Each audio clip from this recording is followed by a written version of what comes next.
What's going on, people? Welcome back. OnlyFacts Sports Podcast. You already know what it is. Episode 32. Big week ahead. Big week. Big week ahead. I'd probably say one of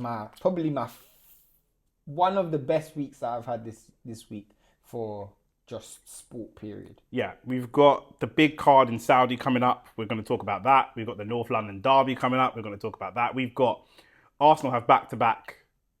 I think it's Tottenham, then Bayern, then Chelsea, with no Gabriel. So we're going to talk about that. So yeah, big week. Real quick, we're not going to stay on this for too long, but let's touch on what we saw on Saturday. What did we see on Saturday?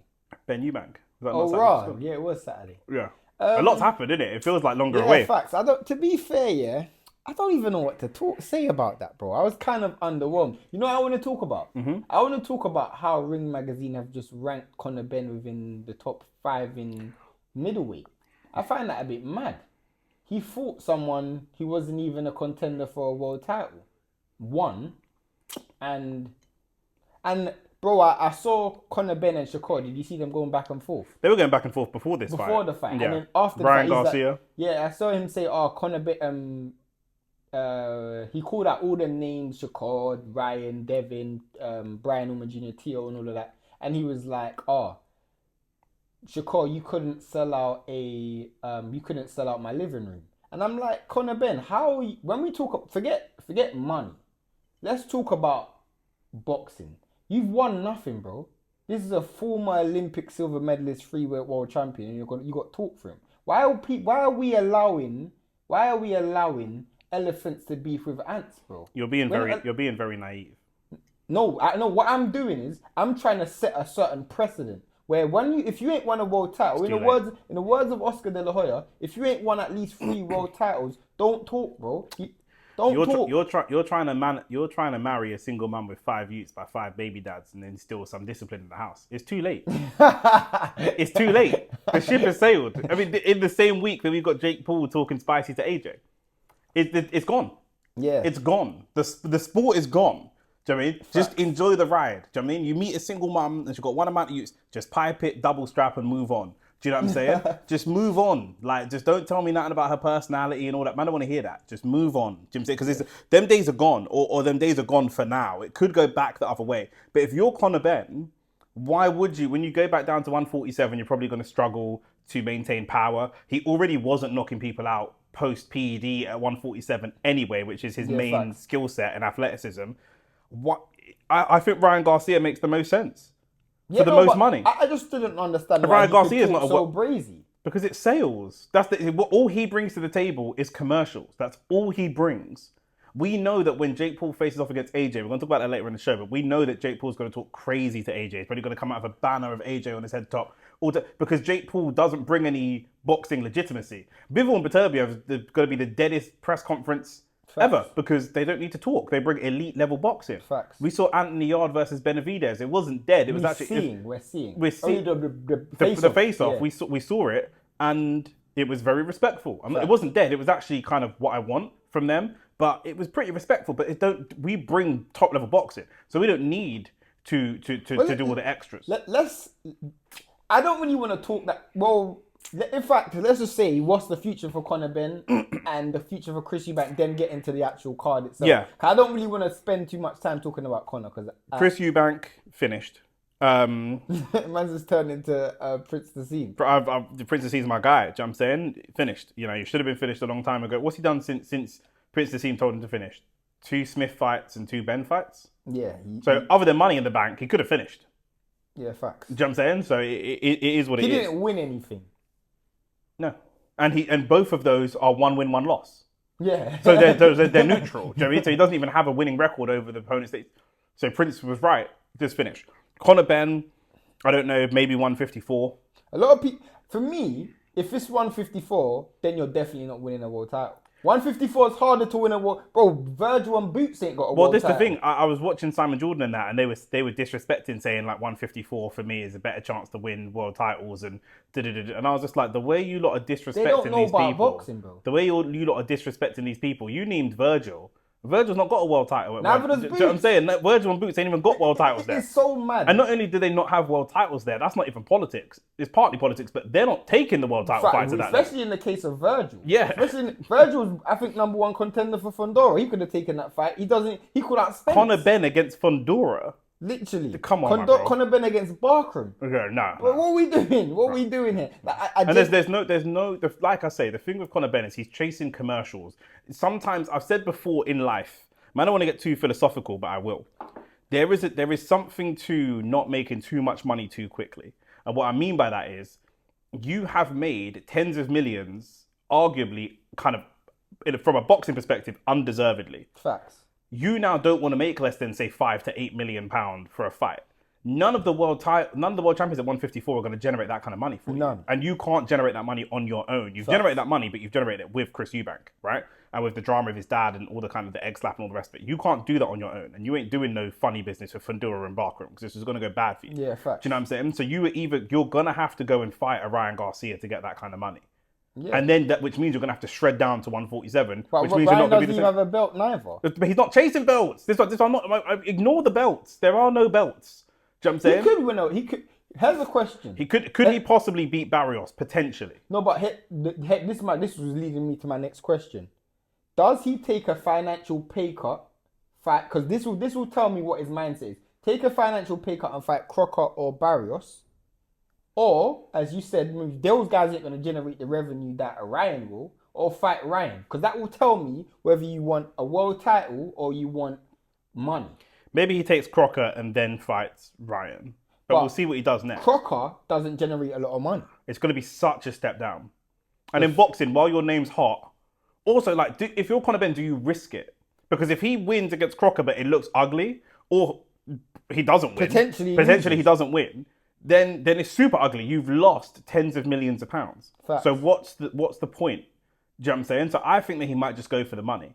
And I'm not begrudging anyone making their money. But all this, you just ask, why is he talking all this talk? Because it's promotion. He's closer to Jake Paul than he is to Anthony Joshua. He just needs to keep his name consistent and keep his name hot. That's where his money is going to come from. Do you know what I'm saying? If he doesn't post on social media for a year, he's losing millions of pounds every month or every week that he doesn't post and shit talk someone. I hear that. Fury and AJ's money is guaranteed. When Fury comes back, he's coming back to a guaranteed certain amount of money. Conor don't have that. It's very similar to Carl Froch.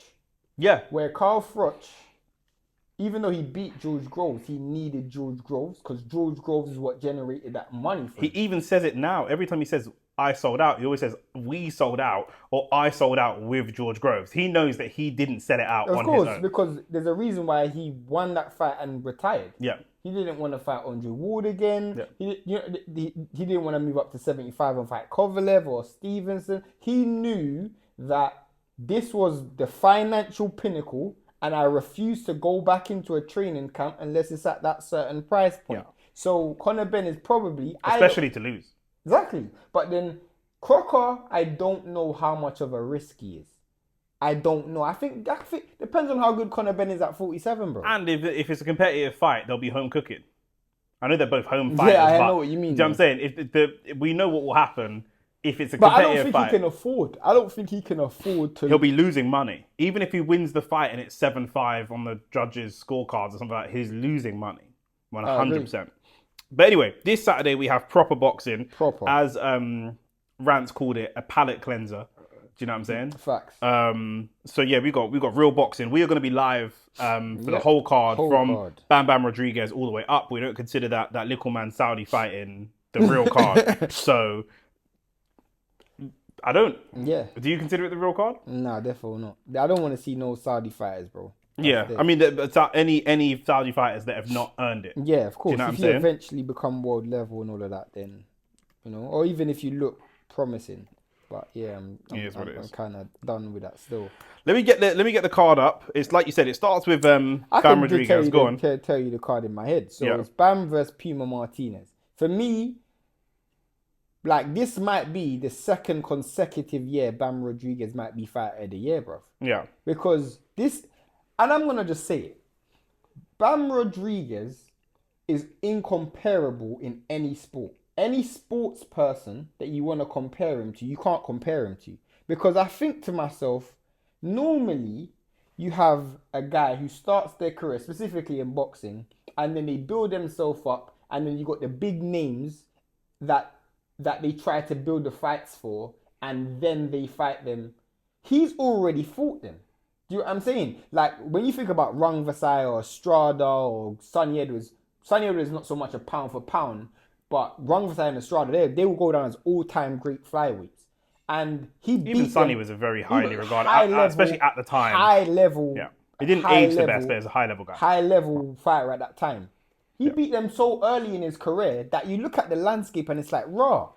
There's nobody anywhere near him that's going to cause him any problems. It's a bit like, it's not like Crawford, because Crawford still has some food on the table, but like it's a bit like Crawford where like you're a victim of your own success in a way. Facts. Yeah. But it's one of those things where I'm looking at this guy and like, bro, this guy's ceiling is so high. I think he's 24 now or 25. One of the two. And like, bro, this will be another unification. Then you'll be one fight away from undisputed. This will be freeweight world champion, undisputed, 25.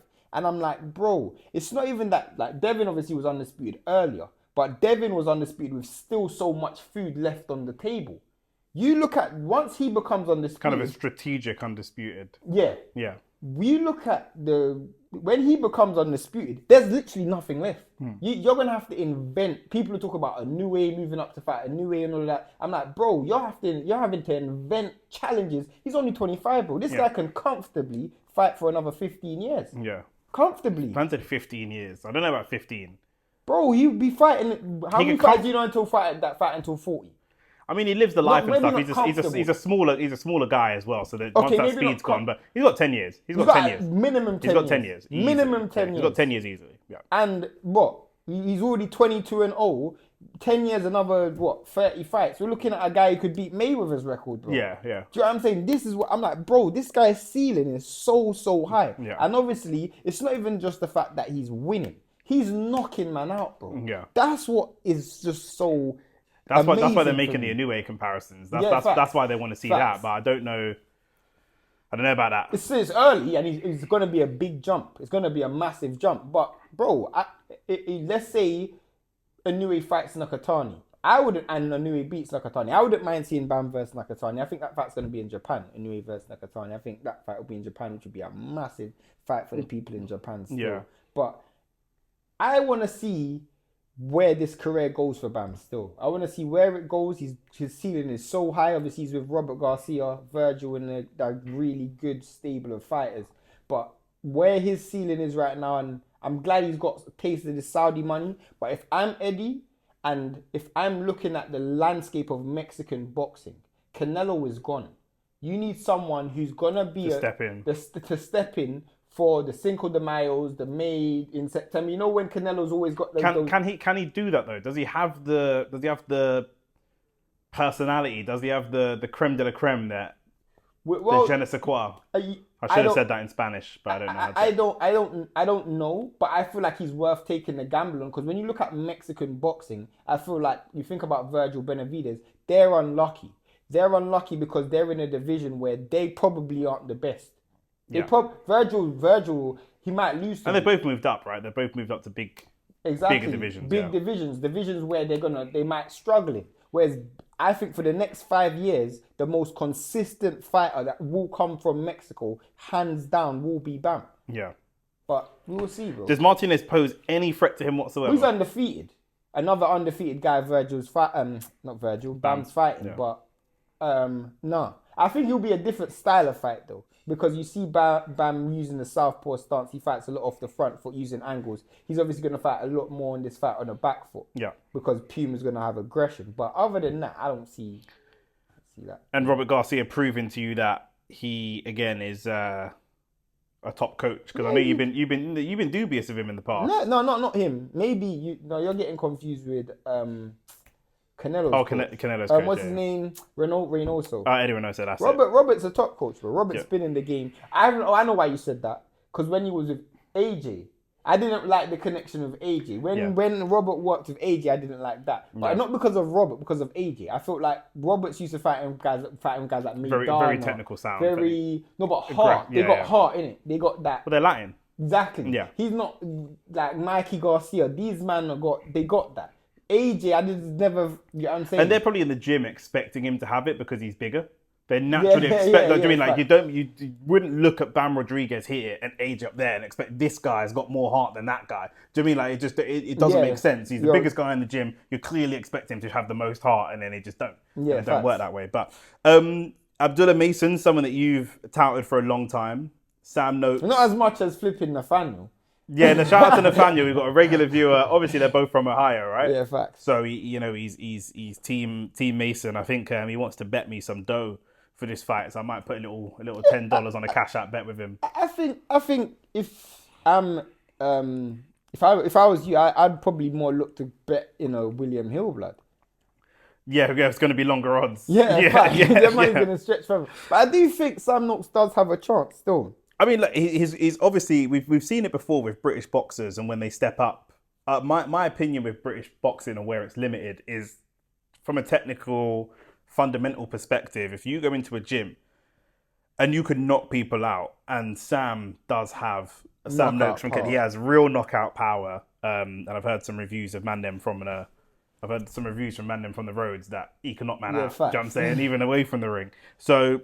But there is this thing that I always feel, and I've said it before, that they will just keep putting you in of higher and higher and higher level until you can't knock them out anymore. Do you know what I mean? And then you're in sticky problems. But when he stepped up to sort of European level, he fought Mendy at York Hall. That went to UD, and I was like, oh, that's the first one that was his fight 14 and fight 15 stoppage. Then he stepped up again. Ryan Walsh retained the British Commonwealth WBO. Walsh, I remember that fight. Yeah. I remember that Ryan Walsh. That was another UD again, and then he fought Patrick Belaz, and he's got a knockout. So it seems like when he's as he's moving through those levels to European level, the knockouts are starting to withdraw. But Abdullah Mason, Mendy's known for being quite tough and having a tough chin and being difficult to break down. Abdullah Mason has been. Abdullah Mason's been dropped hit before, and he's been dropped. I mean, he's probably for those who don't know, he had probably one of the most entertaining round ones ever. He got dropped and he dropped the guy three times in round one. I don't even remember the fight, but that was the first time I was like, I'm a bit skeptical. The issue with Abdullah Mason is he's very, very green. I'm gonna say something that's gonna also apply to Anthony Yarde and Benavidez fight as well. Americans and Mexicans tend to not travel well, specifically when they're in environments that might be less favorable. Abdullah Mason has had everything his own way his whole career. Yeah. Sam Noakes hasn't.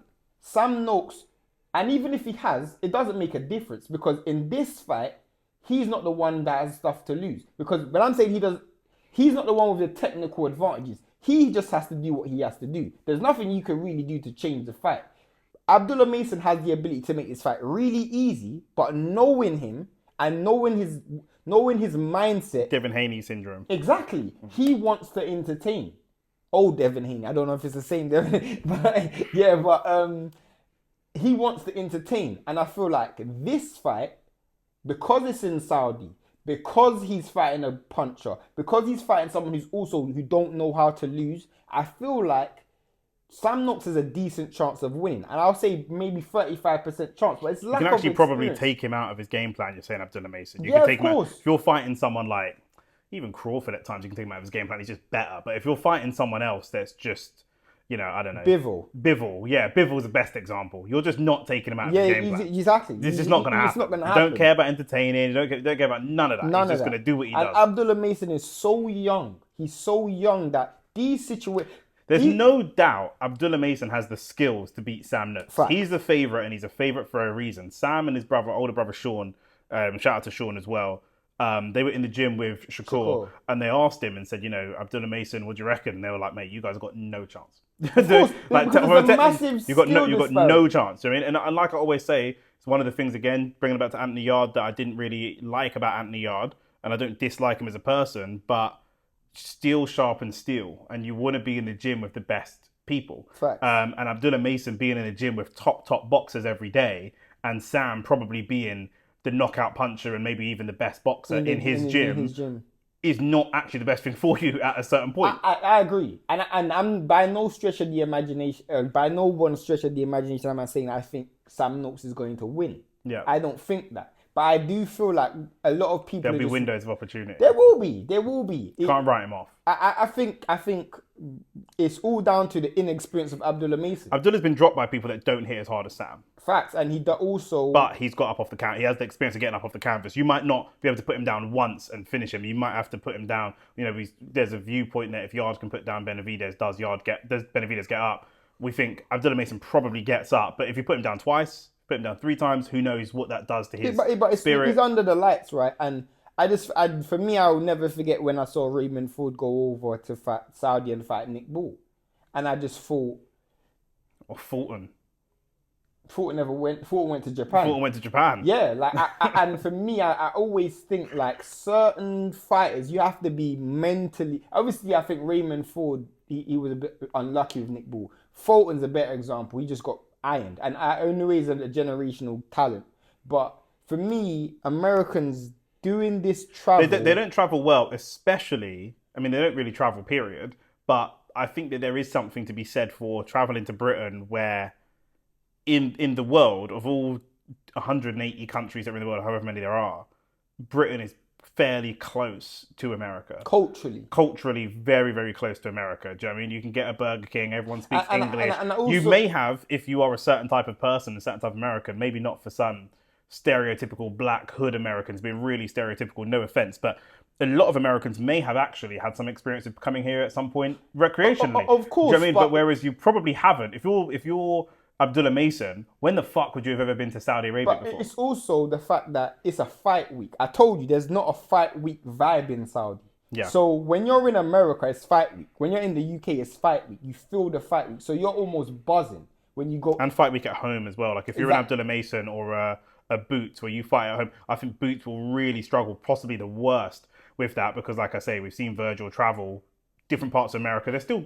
big fight weeks. He's fought in Saudi before. Yeah, of course. But a fight week at home where you're the main star. There's a certain level of enthusiasm you get. When you're in Saudi, all I remember is when I watched when I watched Raymond Ford, and I was like, he just looks so flat. And I'm like, the whole entire week probably was just so new to you. Yeah. It would have been interesting to see if Schofield fought Shakur. I know Shakur was in the amateur Olympic setup, so he would have had to travel. Yeah. But it's going to be interesting to see. And it'll be interesting to see with Benavidez as well. We thought the same thing about AJ when he went to New York. Mm-hmm. Do you mean? He just looked uncomfortable. It just looked like, in London, you're under the lights, but you've only fought not only fought in London, you've only fought in the UK, but for your biggest fights have either been London or Cardiff, and you're pretty comfortable in both because you fought in Cardiff since you first turned pro.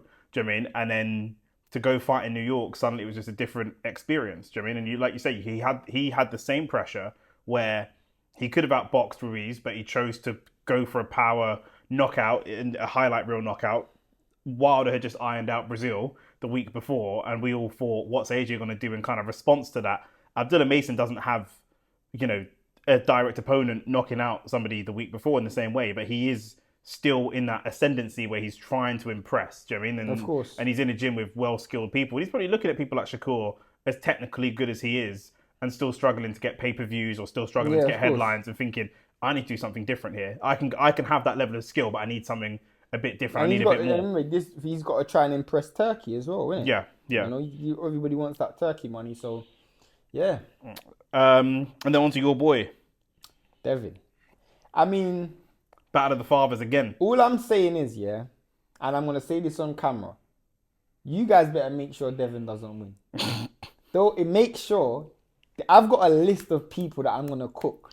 Haney versus the world again. I've seen some people make some terrible, terrible assessments and really downgrade and disrespect like who? Devin. No, because when Devin wins, they get it, bro. Everybody's getting cooked. Everybody's getting cooked. I already got the list. Just know, if you were one I'm holding up a picture of Devin next to you, because you, man, must be related in some way, bro. You must be. The maddest thing is, I said I actually like Brian Norman Jr. Yeah. I genuinely like his character. I think he's great for boxing as well. I think he's really good for boxing. Because for me, it's like what he's achieved, who he is, and his mindset. Like, he's a person like Devin, willing to go to other places in the world to fight. He just come from Japan. He's now going to Saudi. He genuinely isn't like the stereotypical American. boxer. Yeah. Not only that, he's young. He's 24 and he's willing to take risks. He's backing himself. Yeah. So I really respect both of them. Now, for me, if you're asking me who I think's gonna win, I don't think we've reached the predictions part of this show, have we? Well, I mean, you pretty much said you think Bam Bam's gonna win, and you said you think Mason. Okay, so if you're asking me who's gonna win, I think Devin. This is the most 50-50 fight out of the lot. But I think Devin is the one with the most skills, and I always go with the person who has the most skills. However, there is a very, very high chance Brian Norman Jr. knocks Devin out. And do you know what I find funny? People keep saying, if it's the Devin Haney that fought Ramirez, he has no chance. I'm like, if it's the Devin Haney that fought Ramirez, that's the best chance. Yeah.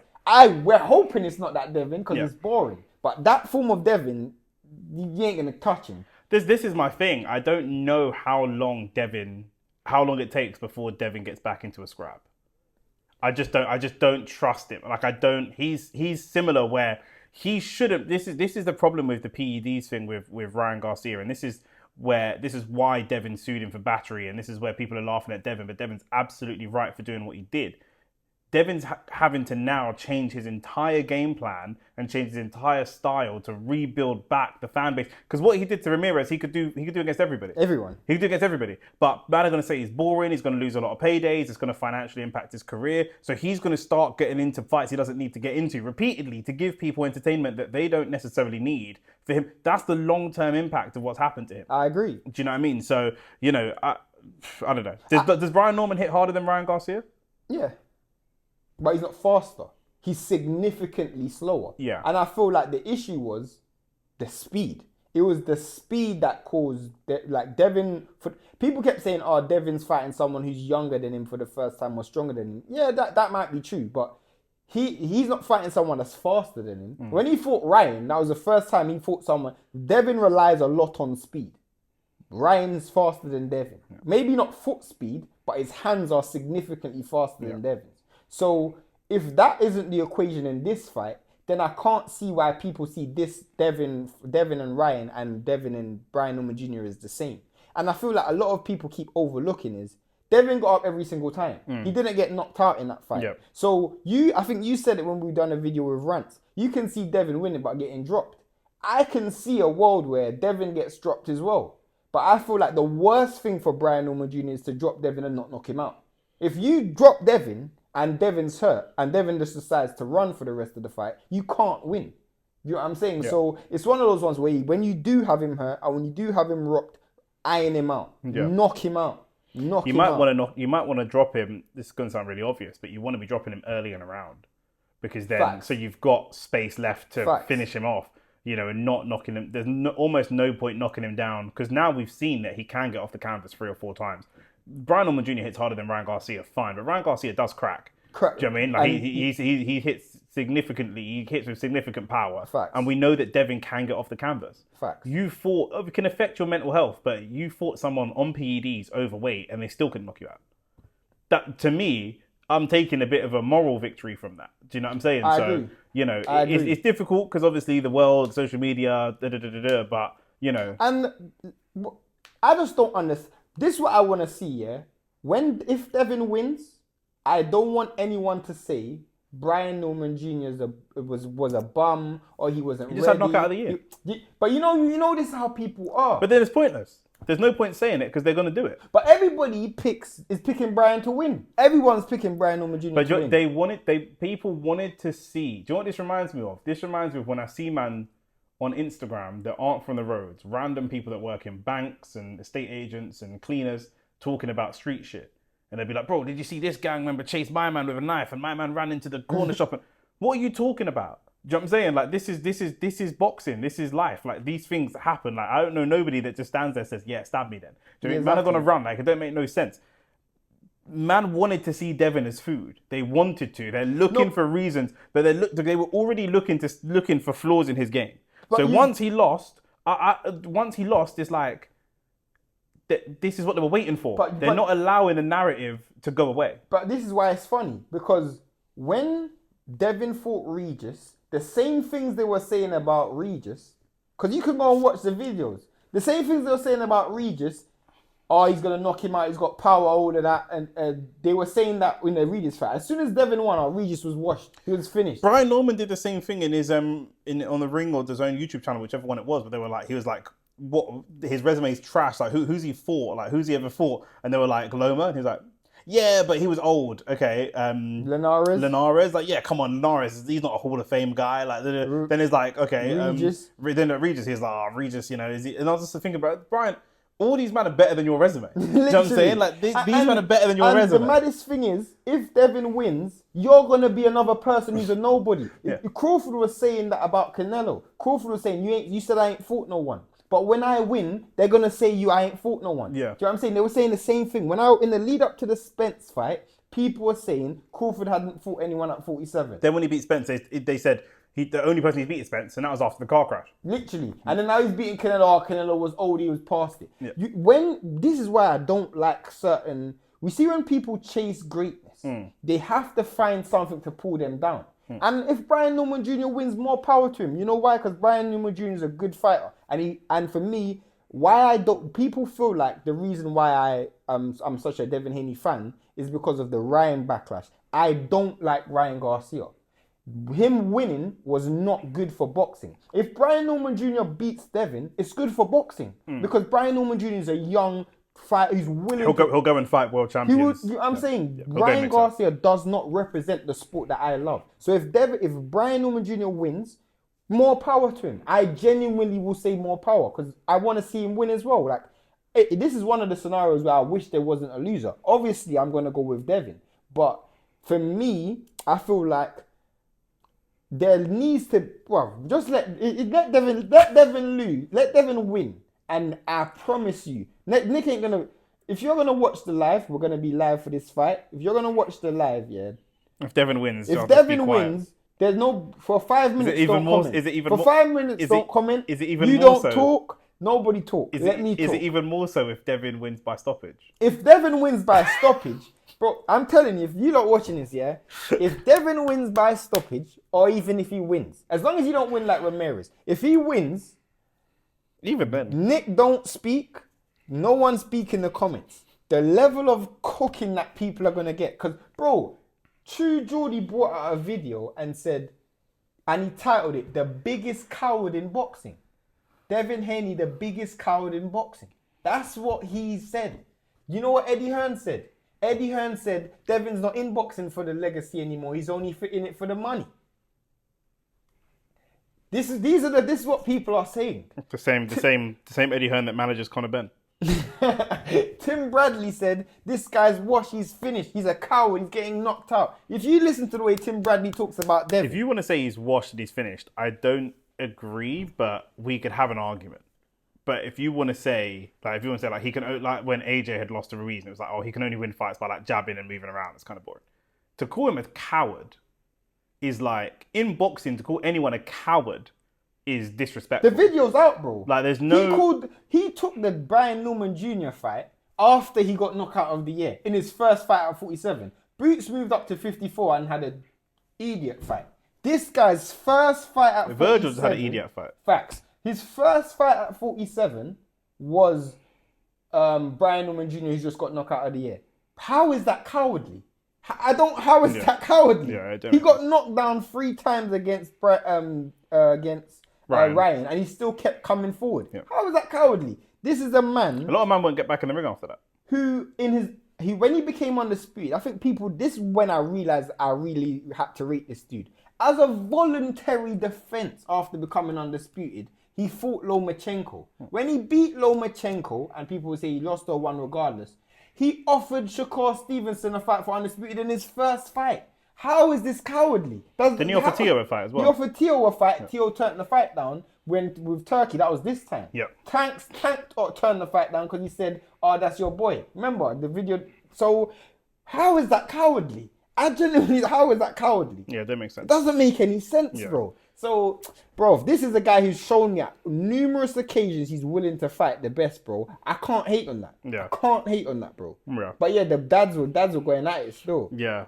Well, I mean, I just want to see more of Brian Norman Jr.'s dad, man, because they seem very similar. Who, Bill and Brian? Yeah, Definitely. Yeah. So I feel like hopefully if they can get through this fight and whatever happens, and they can rekindle some sort of friendship, them two together could be a nightmare against other people. I thought that they should have done a face-off, bro. Do you not think so? I think it would have been entertaining, but I think that Brian's still in the building phase of his career, and I think that he needs to get the shine for himself. You know what I'm saying? And he needs to build that. We just saw... The face-off was entertaining between them two, though. Yeah, it was a good face-off. Because it's all facts, isn't it? It's like, bro, I'm a top guy, you're not. And it's like, yeah, but I've seen you on your ass. You didn't see me on my ass. You know what I'm saying? So both, it's the most, should win on points, should win by stoppage. Yeah, do you know what I'm saying? So it's a box. It's a real. It's the closest like boxer puncher, I guess. I guess Abdullah Mason Noakes is kind of boxer puncher as well. But I think Abdullah Mason could also punch. Yes, yeah, he can. Benavidez versus Yarde. Yarde's third attempt at a world title. This fight's the most intriguing for me, Yeah. This fight is actually the most intriguing for me because there's two answers that we're going to get from this fight. Either Benavidez is a hype job or Anthony Yarde is done. Why would Benavidez be a hype job if he loses to Yarde? Because Yarde isn't a world level fighter and we've seen that. You said that we'd seen that against top guys though. Exactly. Which proves he's not a world level fighter. He could be a world level fighter of this era. In the post Bivol Beterbiev Kovalev. But Benavidez is talking about fighting Bivol Beterbiev now. If you can't beat you, it's like, how can I want to see Boatsy fight Beterbiev and Bivol if you can't beat Callum Smith? Yeah. This is, do you know what I'm saying? And I know everybody's writing off Anthony Yarde, and I understand why, because we've seen him lose. But I feel like what you guys... Three times. What you guys are overlooking, and I think Benavidez is going to win. But when I'm telling you, I can see a world in how Yarde wins this fight. I can see it. Because Yarde hits really hard. Yarde will probably be the first person Benavidez has ever fought who's physically stronger than him. Also, he's a natural 175. Yeah. When he fought Morrell, that was my biggest thing. was going up to 75 as well. They both went up to 75. That was my biggest thing, is Benavidez being a natural 75. I'm sorry, Yarde being a natural 75. He's been a career 75, and Benavidez is moving up. And I know he's moved up, and his power hasn't looked the same since he's moved up. His overall strength hasn't really been the same since he's moved up. He got dropped against Morrell. Yeah, he's not quite the same threat. And I don't know if he can single punch keep Anthony Yarde off of him. That being said, Anthony Yarde has been beaten in the past by volumes of punches. Facts. And Benavidez is a volume puncher. 100%. Do you know what I mean? 100%. So this is where we're talking about Yarde has power, but you need the skills to pay the bills, because can Yarde set up the power punch? I feel early he ain't going to need to worry about that, because Benavidez is going to be right there for him. Athletically, there's a massive athletic disparity early, because we saw Andrade piece up Benavidez. Yeah. Yarde doesn't have an Andrade style, but he's quick. He does have explosive power. But that explosive power only lasts 4 rounds. Yeah. 3 or 4 rounds. You don't get it done in those 3 or 4 rounds, you're done, bro. It's going to be interesting to see what his heart looks like as well, because he'll know that. Once he gets to round 6, what do you try and do then? Do you, because at that point, Benavidez has got your speed, he's got your timing. Your speed and timing is starting to deteriorate for a start, but he's already got it. He will start taking over in the fight. What do you do? It's interesting because we can say that we don't think Benavidez's punch power has translated up, which is proven. Yeah. But what we also can say is Benavidez won't stop punching. No. You know when you hit someone with your best shot and they're still there, sometimes it discourages you. Yeah. That ain't discouraging Benavidez, bro. Yeah. He's gonna keep going. Yeah. This is why I'm saying you got a window of opportunity, because once it goes into that second half of the fight and you're running on E, Benavidez ain't gonna be running on E, bro. Yeah. So for me, if I'm designing a game plan, early I'm trying to be as explosive as possible. Yeah. Use my physical strength and land big punches. You will land it because Benavidez is easy to hit. Yeah. Once it gets into that second phase of the fight, you have to fight in spurts. So what you do is Benavidez is going to be attacking and you're going to have to really just try and pot shot. Yeah. Land one shot here, one shot there, because at the end of the day, you ain't going to be able to keep up with that pace. But I mean, Yarde, we saw him fight against Lyndon Arthur. He won, but it was ugly. Mm-hmm. Looking at his record, is he past his peak? We're talking about Yarde like in the first 4 rounds. He's so dangerous, but in his last 5 fights, he's got 2 stoppages against low-level opposition. It was Lyndon Arthur by unanimous decision. Vilkins, he won on points. That was one of the worst fights I've ever seen. Nikolic and Jorge Silva knockouts, and then he lost to Beterbiev before that. So in his last 5 fights, only 2 by stoppage, and they're fairly low-level opposition. Fact. So we're saying that Benavidez, his power and physicality hasn't translated up. He's naturally a smaller guy, although he was like a big fat guy, and then he shredded down the weight, and then he's going back up. So I don't know where he would naturally be if he was in more athletic shape. We don't really know. I guess we're kind of figuring that out now. But Yarde, when we're looking at what Yarde, the Benavidez we expect is the Benavidez we've been seeing. Facts. The Yarde that is really dangerous for those first 4 rounds is a Yarde of yesteryear. Do you know what I mean? At best, it's the Yarde of Beterbiev. I mean, the knockout against Nikolic, his last knockout. I can't but I'm just saying, even that was February of 24, and the one before that was September of 23. So we're going back to, like you say, Beterbiev, which he lost, which is January of 23. This fight takes place in December of 25. That's nearly 3 years from the last time he really looked like that at that top level. So what are we doing here? That's why you got to lean towards Benavidez. Because Benavidez has the... And he was 34. Uh-huh. I didn't know he was that old. I thought he was about 32. Benavidez, Manfred has the recent... Benavidez has the recent performance and the recent form. So 100%. But I'm just saying, I think Anthony has got a chance. And another thing, Benavidez is not used to traveling either. Yeah. How does Benavidez fight when there's not 20,000 Mexican fans? When you know what I'm saying? You are in Saudi now. Do you know what I'm saying? We saw Anthony go to Russia. So it's not like he don't know how to... No. The other fight was in the UK. Where do you fight Beterbiev? UK. Oh, really? Okay. I thought it was in... No, it was Wembley. I got it in front of me as well. He couldn't fight right in Russia them times. There's still. All right. So, again...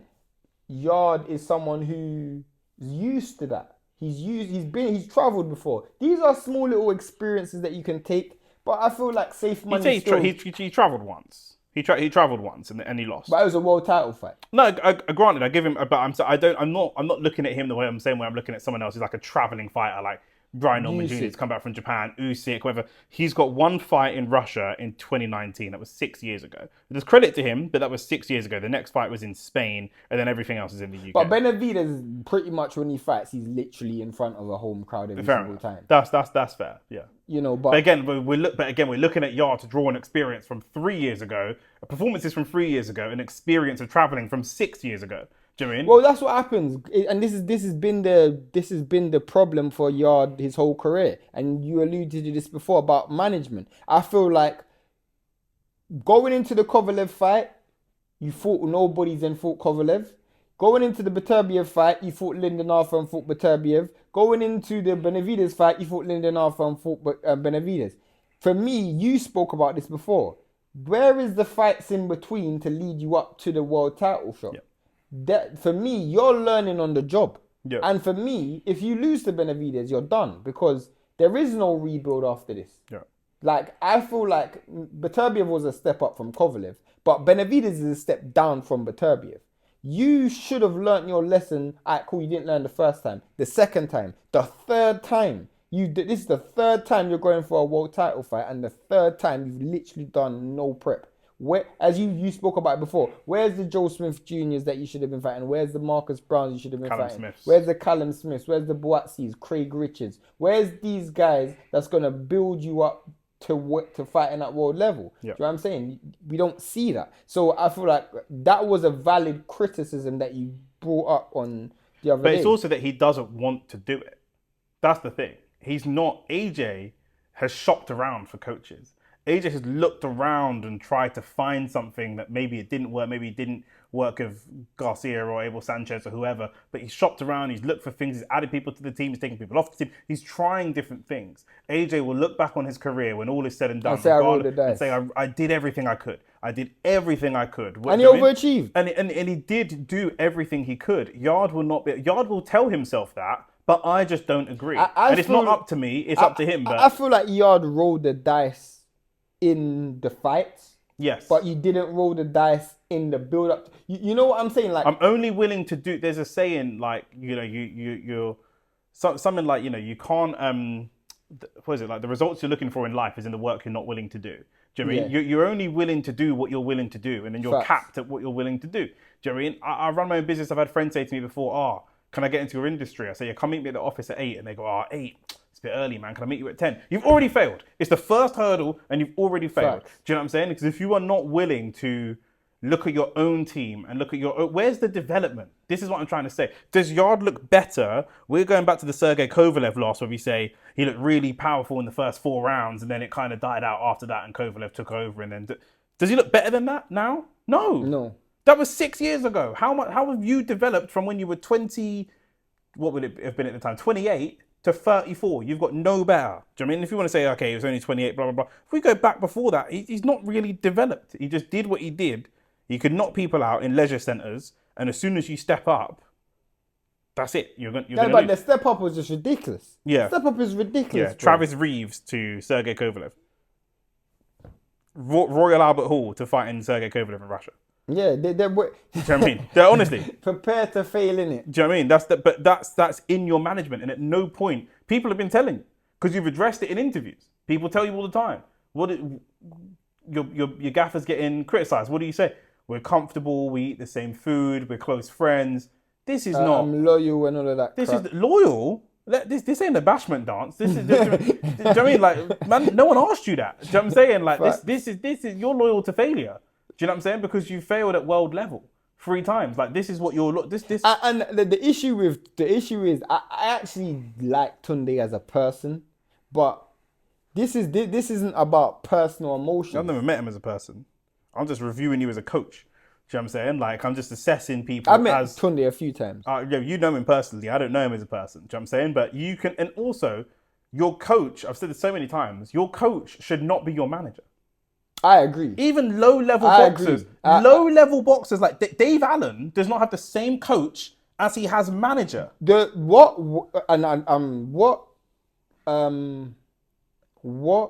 only way, and I was going to say the only person I see that work with was Roger and Floyd, but Al Haymans was pretty much his advisor. And Leonard Ellaby. So I can't even say, you know what I'm saying?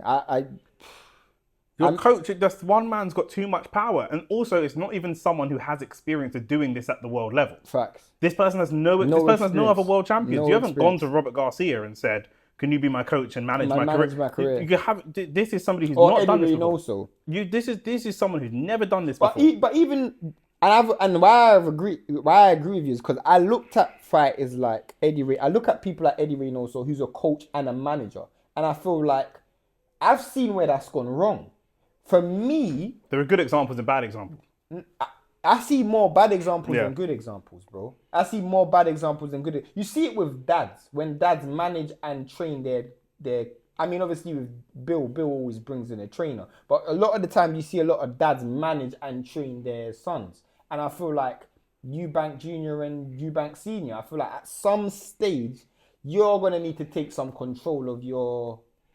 You're going to need to take some control of your career, but also if there's something that's not working, how difficult is it to then go against your dad? I see, maybe in 5-10 years, maybe 10 years, Tunde and Anthony are not talking no more, bro. Because you can build resentment, fam. You can build resentment because when you're in your 50s and 60s and you ain't achieved nothing, you always want someone to blame. I don't think so. And the reason that they'll still be friends is exactly the reason why I think that Anthony Yarde isn't world champion level. Because I don't think he looks at himself in the mirror and sees that. Fair enough. I think he looks at himself in the mirror and sees, I've got a puncher's chance. He doesn't believe, I tried. or I've only had 19 fights. Yeah, facts. Or It's always an excuse. Do you know what I'm saying? It's not. Devin Haney looks at himself in the mirror and believes this. I'm looking at the undisputed champion. So if he doesn't, There's a standard. there's a standard, and his standard for himself is low. If his standard for himself was higher, he would have changed trainer, or he would have brought in an advisor or something. There was times this guy tried to leave Frank. Frank just pulled on the leash. No, he did leave Frank for one fight and then went back. And then went back. Do you know what I'm saying? So you realise you couldn't do it on your own. So this person is not a Devin Haney that's going to leave, or a Crawford that's going to leave Top Rank and go and do big things. He's not in his character. He's very, very comfortable where he is. Do you know what I'm saying? I agree with that. And he's going to be, I can imagine the kind of people he's around. We spoke before the show about financial levels of your friends. He probably makes the most money of all his brethren. Facts. So from his perspective, he wouldn't have ever won a world title, but he'd have made a few $300,000, couple mil, have a decent house, a decent car, and say, yeah, that's me. That's me. Do you know what I'm saying? And that's all he wants. What do you think for Benavidez though? What do you expect from Benavidez in this fight? Do you think he's gonna because there's a lot of question marks about the fact that he hasn't had the punch power. If you're going on to fight the Bivol and Beterbievs, Yarde, I don't think prepares you for that. But if you don't have the power, I think it's even worse. Because if you don't knock out Bivol, if you don't have the punch power to knock out Yarde, I can't see how you knock out Bivol. I'm not so bothered about the punch power because he's not going to land power punches on Bivol, period. What I'm looking at is can you maintain some power, but can you maintain volume? Do you know what I mean? If I were advising or training Benavidez, if he were to knock out Yarde in 3 rounds, that would be less prep for Bivol than stopping him with overwhelming shots. Yes, I hear that. Over 10 or 11 rounds. I think stopping him in round 10 or 11 because we know his gas tank isn't the best. And even then, that doesn't really prepare you because Bivol's gas tank's not going to run out. But that's a better preparation, that you overwhelm this person with work rate and shots and intelligent shots. If the fight is difficult, that's what you need to see. If the fight is difficult, does that ruin Benavidez's stock? It depends. It depends because I think in America, I'm discovering a lot that America looks at a lot of fighters differently to how we do. They really, for example, don't rate AJ and think he's just super dusty. A lot of Americans still hold Wilder over AJ, but they do rate, say, Ben Whittaker. Do you know what I mean? Yeah. And I think that Anthony Yarde, we know America's relationship with race and culture and aesthetics and all the rest of it. I think American fans hold Anthony Yarde in higher regard than maybe we do in Britain. I mean, I saw a few people. I was watching the Boxing Voice. Shout out to the Boxing Voice. I know Ness doesn't rate Yarde that highly, but a lot of people were calling in and saying that why is Yarde not getting more of a given more of a chance? This is what I'm saying. I think a lot of American fans rate him. I think they rate him. I think a lot. I don't think it hurts his stock, and I also think that people accept that Bivol and Beterbiev are just Bivol and Beterbiev because they've built a gap between everybody else. If it was in a different division where you were fighting Tio and you didn't look great, that might fuck up a fight against Shakur. I don't think it's the same here because they're a lot closer in ability. 175, these two are the gods and everybody else is everybody else. Facts. Do you know what I mean? So I don't know. Do you mean like if for American fans, if Benavidez had a really close fight with Callum Smith but won, is that better than having a close fight with Yarde and winning? Probably not. To us, that would look better, but to them, I don't think. Who do you want to see Benavidez fight next? Bivol. For me, I want to see him fight Bivol next, but if Callum Smith beats Moreau, I would want to see Callum Smith versus Benavidez. For what? Bro, that would be an entertaining fight, fam. It would be, but I want to see unification fights. I hear you. Do you know what I'm saying? Like, we're not getting Bivol Beterbiev free, so I want to get whatever this isn't the closest, but I want to get. Yeah, I hear what you mean. I want to get that replacement. Do you know what I'm saying? I hear what you mean. You know, Callum Smith is closer to Yarde than he is to Bivol.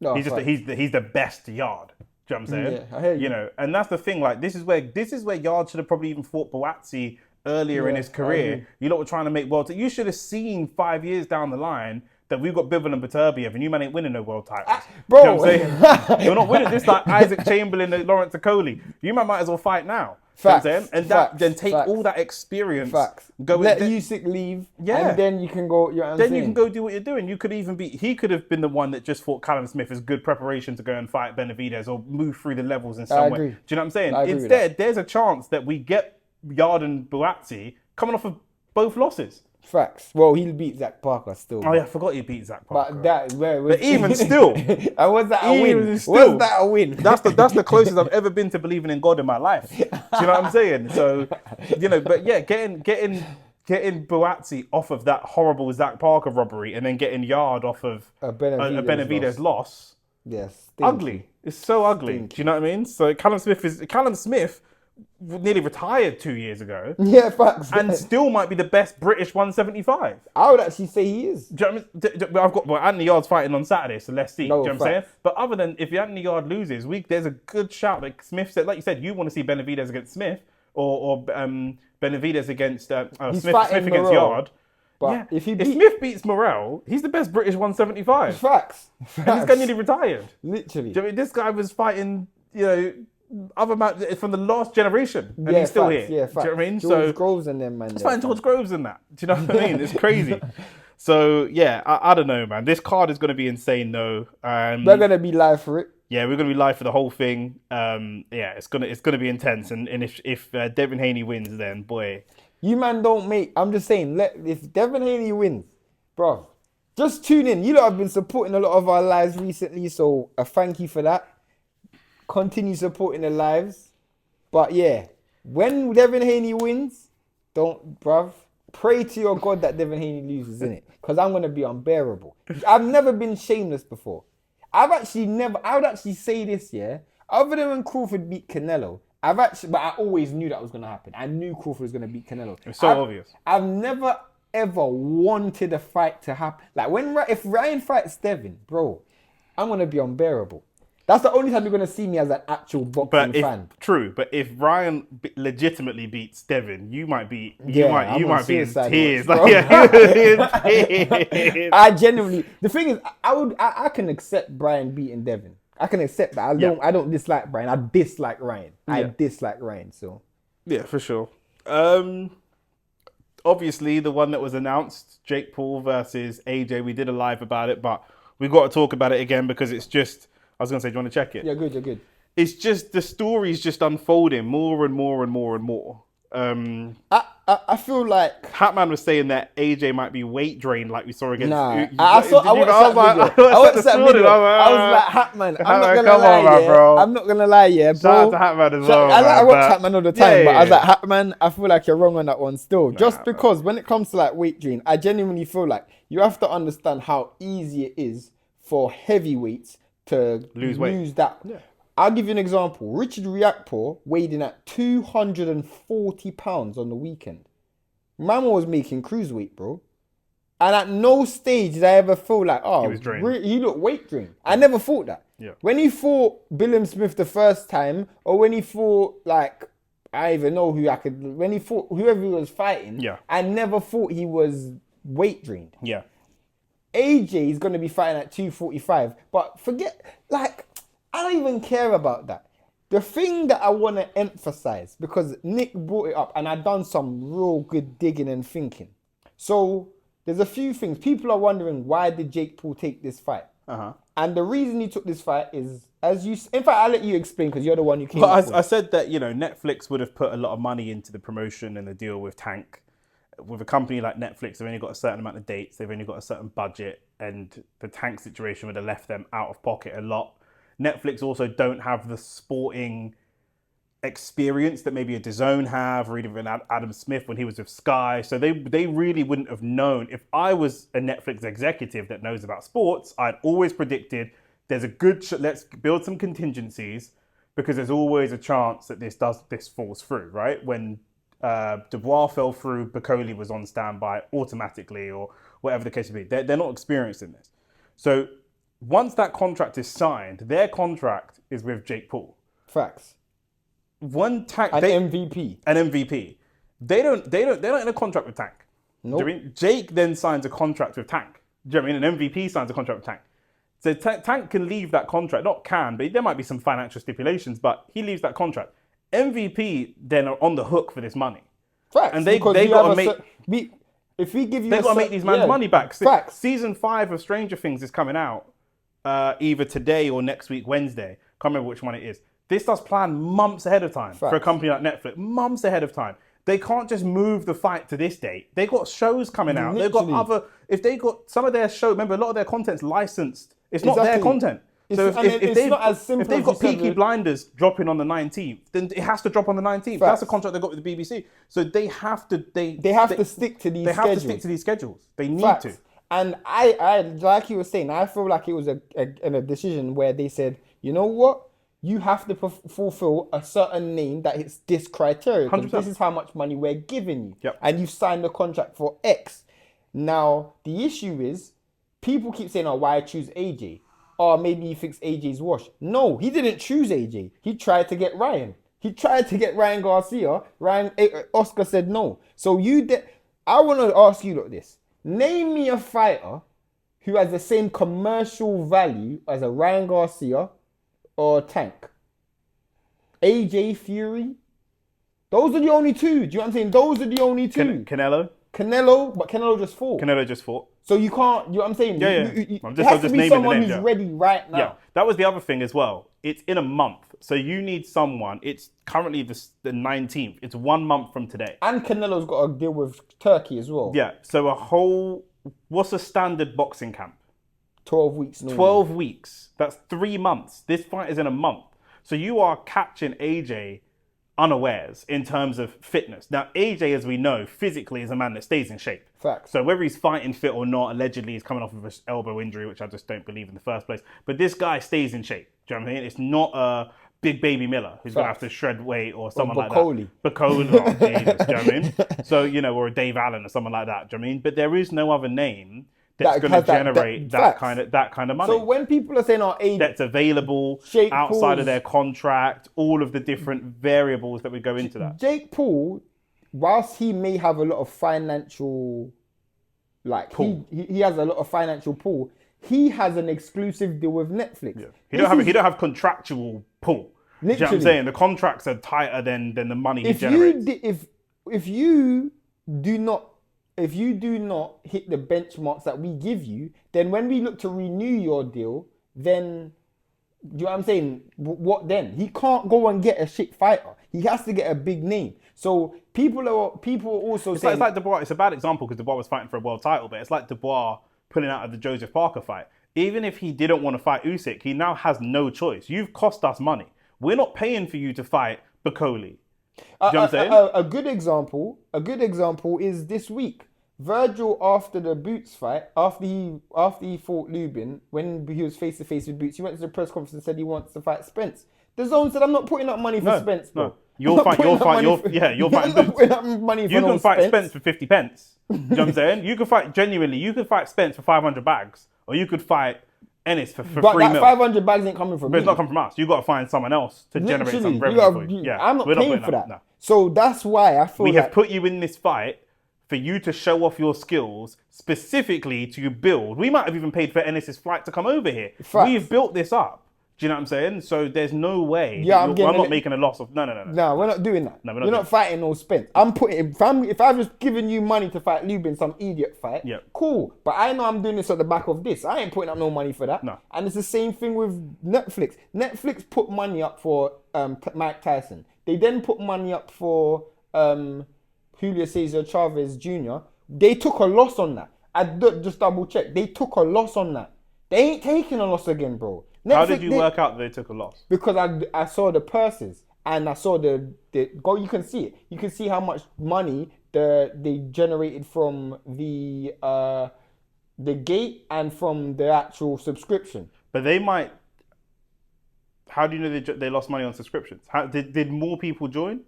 No, that's the point. So how? Because I know for the Mike Tyson fight, they had 2 million people join Netflix. That's my point. So they made money on the Mike Tyson fight.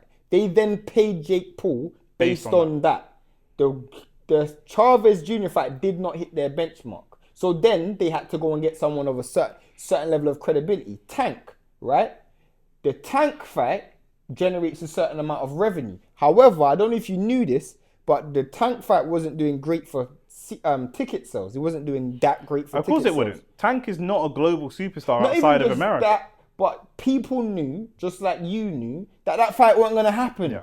They couldn't put no faith in Tank. Tank just pulled out of a fight with Roach. Yeah. I can't. Yeah, Tank was coming off. It was registered a draw, but Tank's coming off a loss. Facts. In my opinion. Do you know what I'm saying? So we're watching you go and fight someone at 250 pounds who's coming off of the other guy's coming off of a loss against a guy who was 130 pounds. Fine, Roach went up, but Jimmy, like I say, it was genuinely almost half the size of AJ. That's not compelling. Every time you see Jake Paul, the sell of Jake Paul fighting is most people want to see him lose. So going in against somebody who poses no real threat is not a sale. Do you think that's right though? That I know Netflix don't care, but do you think that's right that their management allowed him to fight AJ? Because we're talking about a career-threatening, life-threatening fight. If the people at Netflix didn't care about life-threatening fight for Tank, why should they care about a life-threatening fight for Jake Paul? I'm talking about Jake Paul's management. I understand, but what I'm saying, if you don't care about, if you are happy to put your fighter in and potentially not end the life, but potentially do lifelong damage against someone else, like Mike Tyson. I'm talking about Tank. Years old. Yeah, Mike Tyson at 62 years old, or Tank, because Tank is tiny. Yeah. He's far better skilled, but he's tiny. I don't care if you're willing to inflict damage, physical damage on someone for money. Like outside of normal boxing terms. Do you know what I'm saying? So whether that's your guy or my guy or the third guy or someone else's guy, you've just shown that you are happy for this to happen. You are happy for someone to sustain long-term injury because of this situation. So I'm not surprised by the lack of moral, because Tank can't fight a cruiserweight.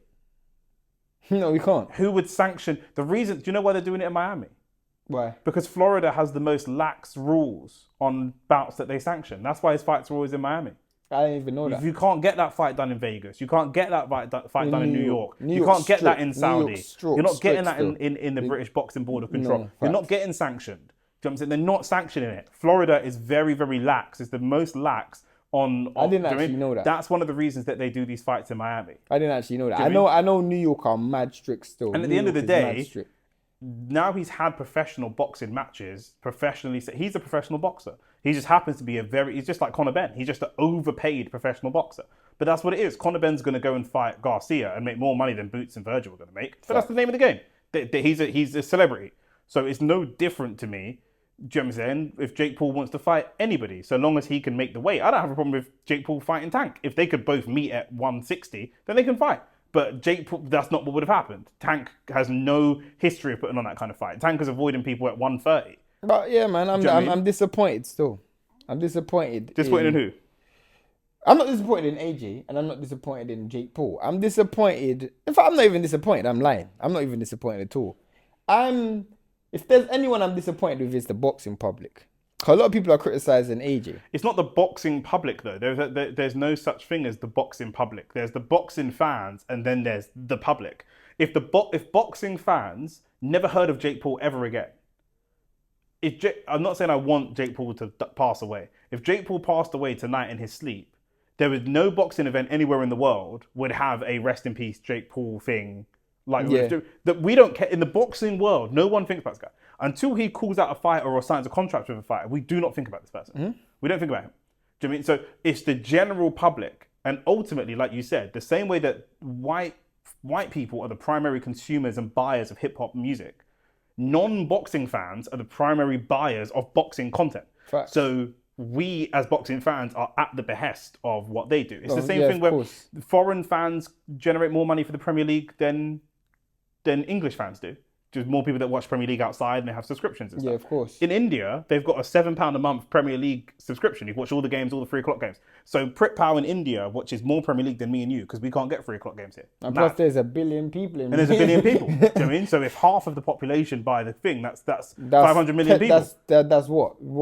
10 times the population of the UK. 3.5 trillion or whatever it is, or 3.5 billion or whatever in terms of revenue every month. Do you know what I mean? And whereas in the UK it's only 30 million people. That's little man money. So it's 60 still. 60, half the population. Oh yeah. Do you know what I mean? So that's what I'm saying. That we are at the behest of a global audience. That's where we are. That's where we are in the Premier League. That's what we've seen Real Madrid play Barcelona in Saudi. Do you know what I'm saying? And different things, North London derbies in Singapore and all kind of stuff. Yeah. This is where we're at. Well, also on that topic. That was my segue. That was my professional segue. Also on that topic, this week, I shouldn't even be introducing it, but I feel like I should. Go on. I should introduce it because I'm actually from North London. And I'll be honest with you, yeah. this week is probably going to be the biggest game of the season thus far. Until Arsenal play City again, yeah. Here's the thing. The reason why I think this week is going to be massive is because this is probably the best Arsenal team we've seen in a long time. And they have got a genuine chance of winning the league. And this is probably the best Spurs side we've seen in recent years. Can we argue? Can we agree with that? Yeah. So in the post-Jose era. I mean, even Jose struggled. They were okay under Jose for a bit. But in the post-Jose Yeah, era, but sure. regardless, I'm since Poch. You probably say they've been up and down, but yeah, they. Isn't this the best since Poch? No, I don't think it's the best since Poch, but it's one of the best since Poch. Yeah. But it's definitely better than what they had the last couple of seasons. Yeah. Plus, and I don't even know what angle do I want to go. Do we want to talk about the game or just the North London derby? What do you want to talk about first? North London derby. Yeah, like for those who don't live in the UK, yeah, the North London derby for me is the biggest derby in football. I would make the argument in British football, but I'll make the argument it might be the biggest derby in football. Only because I feel like for me it's different. I live in North London, but there's bigger derbies. Bruh, there's bigger derbies. You know why for me it just seems so big? Not because of what you see on the pitch, but because of the fan base. Yeah. I feel like there's no other derby where AC Inter. Nah, bruv. AC and Inter used to they share a stadium. Yeah. You couldn't have Spurs and Arsenal share a stadium. It still kicks off though, even though they share a stadium. Yeah, it does. But bro, North London. The thing is with Arsenal and Spurs, why it's so mad is because you can arguably say British fans are the most maddest fans in any across sport period. You can't find a fan base that's more fanatic than British fans. I don't think that's true, but we feel that because we're here and we have a lot of media coverage. But I don't think that's true, bro. If you deep it, look how Red Star in the Serbian fans and that's but mental. That's for football. Yeah. British fans are like that for everything. Oh right, you mean just British fans? British fans in general. Got you. I ain't saying man in Red Star watching flipping rowing. Yeah. You know what I'm saying? Like British fans. British sports fans generally, yeah. You know what I'm saying? British sports fans, they do this. Ricky Hatton had 25,000 people go to watch him lose to Mayweather. Yeah. So British fans in general, but why North London a derby is so mad is because I feel like it's the one derby in this country where there isn't a scenario where Spurs would want Arsenal to win. No. And Arsenal want but in obviously it's not this country because this is England, but in Britain, Celtic Rangers is the biggest in my opinion. And that's because of religion and politics. I hear that. And all that kind of stuff. Like I'm saying their youths can't go to certain schools in certain areas and it's a full Catholic Protestant thing. Do you know what I'm saying? The police have to cut the police have to go to North London derby as well. In Premier League football, it's easily the North London derby. There's nothing close. There's nothing. Nah, the Manchester derby's not touching it. No, it's not. The Merseyside derby's not touching it. There's times where Manchester United won. We're consistently close to each other. There's times when City have dominated. There's times when Man United have dominated. No, but even with Man United, there's times where Man United fans have wanted City to win, so Liverpool don't win the league. Yeah, it's because a lot of your fans are tourists. Do you know No, what I mean? We've got two proper. I'm talking about fans in Manchester. When Liverpool went 20 times, United didn't want Liverpool to do 20 times. Yeah. They wanted Arsenal or City to, because we've 20 times in it. Yeah. So you don't even care what it is. There's not a scenario where you're going to want Spurs to win a game. I'll give you an example. Son was 1-on-1 versus Man City. 1v1 against Edison. Man kicked it straight. Son on a great run of form. A banging season. Just kicked it straight into Edison's chest. Hand. I was like, bro, what? How's this not match fixing? Arsenal don't win the league. How's this not match fixing? How's this not match fixing?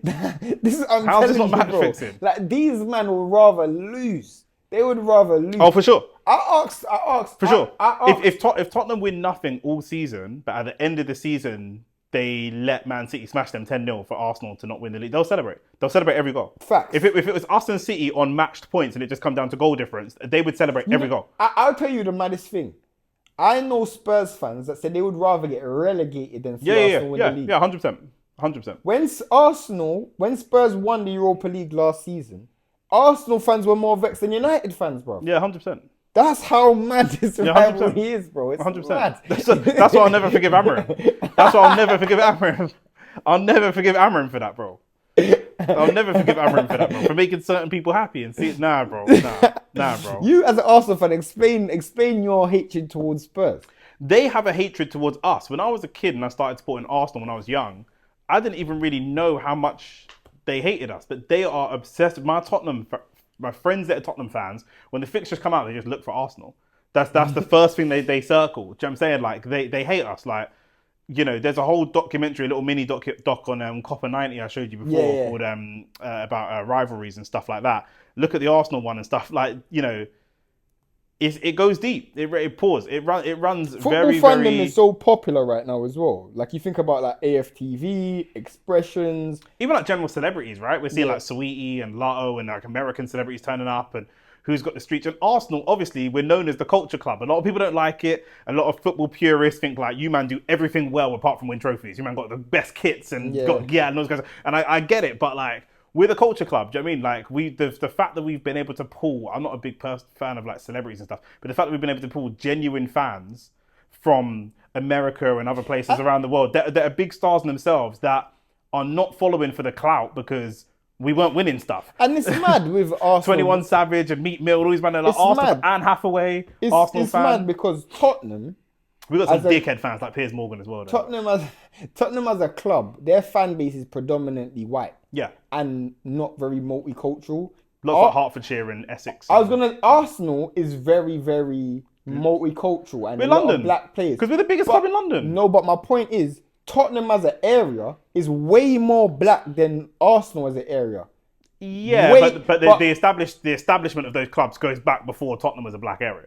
No, but my point is the fact that both clubs have such a diverse culture base. You know what I'm saying? Like with Tottenham, Ours is more diverse than Tottenham's. No, both clubs, the combination of both clubs. Got you. Like Tottenham is very, very white. Yeah. Like if you go to Tottenham on match day, it's on. You know, mad Jewish as well.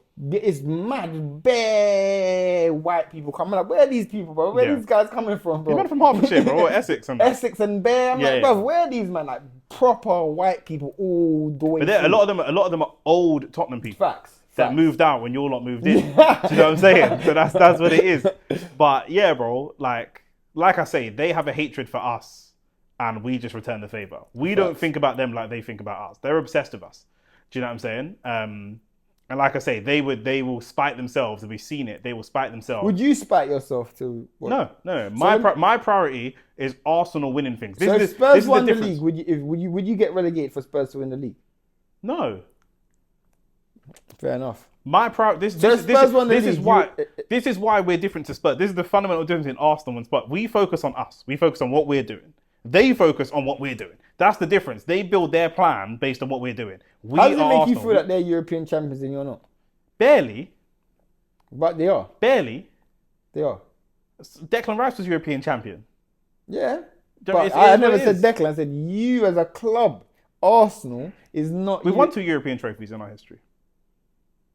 I'm talking about now. Right now, Spurs are European champions and you're not. Most Spurs fans that I know wish that the dad or the uncle or the mum or whoever introduced them to Tottenham introduced them to Arsenal instead. When they were new. Do you know what I'm saying? That's what it is. So fair enough, at this moment you have some small thing you can gloat over, but I enjoy watching us play football more. I enjoy wearing our shirt more. I enjoy our stadium more. I just enjoy everything about our club. Do you know what I'm saying? I can go to my club and get curry goat and rice. I can, do you know what I'm saying? Do you know what I mean? Like everything about my club. So fair enough, you've got a small win. Do you know what I mean? There's a small win. There's something that you can be happy about. Fair enough. Do you know what I'm saying? That's okay. I've grown up regularly seeing my team win trophies. Do you know what I'm saying? In our worst era, we won like 3 FA Cups in what is our banter era. Do you know what I'm saying? So it's okay. Like I said, I don't fit that. What makes me an Arsenal fan with regards to this derby is that I do not think about you lot. You lot think about us. This is your season. If you lost, but not more than it would hurt with any other game. Swear. Because I don't think about these man. Nah, I don't think about these man. But they will. For them, in your eyes, you can't say it's the biggest rivalry then. You can't say it's the biggest derby. Because their hatred for us is what makes it the biggest derby. Nah, bro. They're little man to us. We don't think about that. That's a madness. We don't think about that. We're AJ, they're Jake Paul. Mad. We're AJ, they're Jake Paul. Yeah, but then this would be AJ's worst loss if he lost to Jake Paul. That's true. So if you lose to Tottenham, it should be worse than any other loss, bro. It's true. That would be, bro. For me, my worst ever loss is always. Where are we playing? I think Is it you're at their playing ground? at Emirates. I hope you're playing at Emirates. I can't afford all this Tottenham shit, bro. It's annoying. Yes, Emirates. Thank God. Because, bro, That's calm, then. every time Tottenham plays, I have to deal with this traffic. That's calm, then. Yeah, if we're playing at Emirates, that's calm, then. That's calm. Okay, let's get into the game. Gabriel's gone. He's gone for a month. He's out for 3 big games, but then... It's Saliba fit, though, isn't it? Yeah, Saliba's fit. It'll probably be Saliba and Mosquera. I was going to say Mascara's there. Hincapie's there. You've got Odegaard out. Most of our attack is out, so it'll be Odegaard, Martinelli, Madueke, Goykaris, Madueke, Havertz. Jesus is back in training, but he's not going to play. Might not play for Spurs now. Calafiori. Calafiori's kind of he's training, but they're assessing him. I thought Calafiori was out as well. He had a little. He's come off for Italy, but he should be okay. He should be okay. Does that worry you? Not more than I was worried before. Do you know what I'm saying? The Gabriel thing's the worry. That's the everyone else is out was out before, apart from Calafiori and his thing. Everyone else was out before. During this run, while Gabriel is out, we will have players coming back. So he's out for about a month. Over that month, he's going to miss about 4 or 5 games. Over those 4 or 5 games, we should have other attackers coming back. But obviously, man called our set piece FC and all the rest of it. He's crucial to our set pieces on both ends. I was going to say both ends of the pitch because Spurs, I think, have scored the most set pieces this season. More than us? Yeah, I think so. I think Spurs this season, this season, Spurs have scored more because Van der Ven's the top goal scorer for them, bro. It's true. Yeah. Yeah, so Spurs have scored the most set pieces. He's a baller as well. He's a baller. If he's serious about his career, he's gone in the summer. I watched Spurs. I was surprised he didn't try. He didn't make a move for Real Madrid. But I watched Spurs and last week when he versed us, and I'm like, yeah, Arsenal's going to be too much for them. But derbies are derbies, isn't it? Like anything can happen. Like any other day, we drew with Sunderland, innit? And that's not a derby. So anything can happen. I think Sunderland are a better team than Spurs. Oh, by far. Yeah, Spurs are shit. But they'll be, like I say, this is their cup final. Anytime they play us. Exactly. Anytime they play us, this is their cup final. Do you know what I mean? But if we stick to what we stick to. Richarlison ending up scoring flipping 3 goals or something like that. The thing is as well, like I feel like the occasion could get to them. The occasion could get to us, but the occasion could get to them. Because you see if Richarlison scores, he'll lose his head. Yeah, bro. He'll lose his head. He'll take off his top. He'll lose his head. Like, do you know what I'm saying? He got a yellow card last time and it wasn't even the winner. Yeah, against us. Yeah. So an idiot, bro. He's an idiot, bro. Or he's taken his top off and celebrated and they've disallowed the goal and stupid shit like that. Facts. I remember Martinelli wanted to shake his hand one time and he wouldn't shake his hand. Obviously, they both play for Brazil. But yeah, man. Yeah, what do you think the score's going to be? We'll beat them 3-1. I don't think so. I don't think it's going to be such a high-scoring game. I think he'll win, though. We'll beat them 3-1. I think the score will be something like... I think you would win 1-0. Saka's looked really good for England. Eze's looked really good for England. Obviously, Eze got that incredible pass from Phil Foden. That life-changing pass. But them two have been linking up really well. You know, Saka, Eze's going to play... Saka, Eze, Trossard. And then who's going to play up front? I'm not sure. Probably Marino. Yeah. I think Marino's going to struggle. If Romero and Van der Ven are... No, because remember, Spurs with Romero and Van der Ven play a higher line. Yeah. Moreno's not running in behind, bro. But they won't have enough of the... I hear you. They won't have enough of the ball. No, I agree. We'll have the ball. We'll put crosses into the box. Romero will do something stupid and give us a penalty or something. But Marino, if we keep putting crosses into the box, Marino will score. He's genuinely no banter. He's actually a bagsman, bro. He's cold. He's actually a cold striker. The only reason why I'm saying is because stylistically, this actually might have been a game better for Goykaris. For sure. Runs behind. Because of Van der Ven. I don't know that they play that high line against us though. They're more.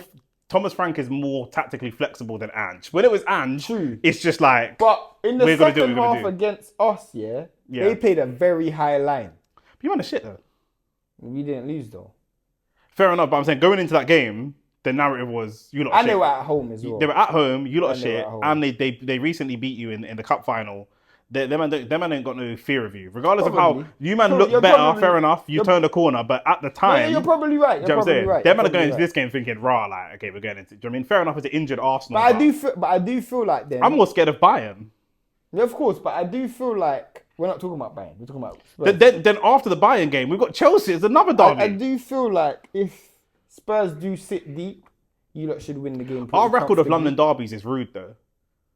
Our record, I think, It has to Arteta's... come to an end at some point, innit? Does it? At some point. All records have to end, bro. You lot were invincible until you ran into the mighty United. Because you lot cheated, but it's Did fine. you win? Did who win? Did you win? The league, the Invincible season. No, yeah, did yeah, you we win won. the game when you when I the don't Invincible- recall. You weren't even born them times. I You wasn't even know born. what man's I was talking born. I about. remember the game, bro. I remember. You remember the game? I do remember the game. Man, like Sheldon Cooper, blood. What are you talking about? I was born in '98. The game was in 2005, bro. What are You were like talking about? 7, bro. I remember things. I remember Lennox Lewis versus Mike Tyson, bro, and I was 4. That's what I said, man. All right, cool. If you say so, I believe you. I remember Ruud van Nistelrooy slotting the goal, and I took I had a Paul Scholes t-shirt, a Paul Scholes Man United shirt. Where'd you get supporting United from? My dad. My dad supported Oh, United. yeah, of course, yeah. When my dad's brother, when they came from Jamaica, they didn't know no team, but they knew Manchester, innit? Because Manchester's in Jamaica. That's right, fam. You should have supported Kingston FC, blood. Or Portmore United, like, But Kingston's here. Kingston's down in Surrey. facts. You know what I mean? Speaking of that, wonder what happened to my man. I hope he's good still. Andrew Green, yeah, we Andrew got Green. to check on him. I don't know if I can message subscribers or not, but I'll see Yeah, I if don't I think can. you can, but I'll see if I can message him. I'll find him on Instagram or something. But yeah, no, I think we win 3-1, bro. I'm not gonna lie. I think we win 3-1. I think if they see us as a wounded animal and be attacking and play that high line, there's gonna be problems for them. Because man talk about Van der Ven's pace, and Van der Ven's quick. I'm not gonna lie, but last time we played them, or I don't know if it was last season. I think it was last season. last season you lot struggled though. It was know, set maybe it's the pieces. season- It was maybe set pieces that you lot won. Maybe on it's the last season before. Long ball over the top. I think from Martinelli over the top. Saka ran in behind. Van der Ven couldn't deal with his pace. He was gone, breezed him, and then cut in and scored. Do you think Van der Ven's gonna? Do you think Saka's gonna breeze Van der Ven? I'm saying I've seen it happen. I've seen it happen. Van der Ven's are lightning, fam. Now he is rapid. He's rapid still, but he's like Greyman rapid. No, he's rapid. Nah, he's he's rapid still. He's rapid. But he's gonna attack and defend, bro. Do you know what I'm Facts. saying? He's So, their top goal scorer, bro. yeah, like I said, if he's sensible, he'll be gone in the summer anyway. So it is But what yeah, it is. man, that was the show. Yeah. Join us live Saturday night. Bam Rodriguez all the way through the card. Then on Sunday, we're playing Tottenham. Then on the Wednesday, we are playing Bayern. And then the following Sunday, we're playing Chelsea. So that is a baptism of fire for sure to come back from the international break. And it's just so jarring that Gabriel was but it was a friendly, you know. Yeah, I know. It wasn't even a qualifier, a friendly. I know. You man got Shesko out for 2 or 3 weeks. Yeah, but he wasn't starting. Anyway. He's shit anyway, so it don't matter. I don't say he's shit. He's not shit. Shesko, He's not shit. he's average, isn't it? He's not shit. He's just struggling to get to grips with the league and the system. If I'm in bed with a gal and she's struggling to get to grips with my wood, then she's shit in bed, blood. I mean, it's just shit That's in it. Though. stupid, It's just bro. That's shit in a it. terrible It's just comparison. shit, bro. With some great Chris is shit. If you wanted to say he's shit, I'm not gonna argue against you. I don't think he's shit. I don't think Sesko is shit. I don't think that Gyökeres is struggling to get to grips with the league though. Gyökeres is playing in the best team in the league and he has scored hardly any goals. His He's job's not playing to in score the goals. best. His job's not to score goals. What's his good job? He's he's a space occupier, blood. So is Sesko, bro. No, say no more. So is Sesko. All right, so. cool. I'm happy if you're happy. Bro, I'm happy with my team, bro. We finished 15th last season. Where you finishing this season? Huh? I told you top 8. And we're 7th. Top 8, bro. Told you. If you finish above Liverpool this season, Bro, I don't think it's going to be that difficult. Liverpool it's are actually shit, crazy. man. 1 win in the last 5. Oh, bruv. But And, yeah. and the thing is, if we win, we go above Spurs. If you don't beat Spurs and we win, we go above Spurs. So. Yeah. We'll try to do you a lot of favour. Yeah, man. But yeah, like I say, like the video, subscribe. We're going to be live. We've got a lot of content coming up. Check out the other channel as well, OnlyFacts Extra, for all the controversial, cancelled content, as Shane likes to call it. And that's it, man. We'll see you lot Saturday night. Peace and love every time.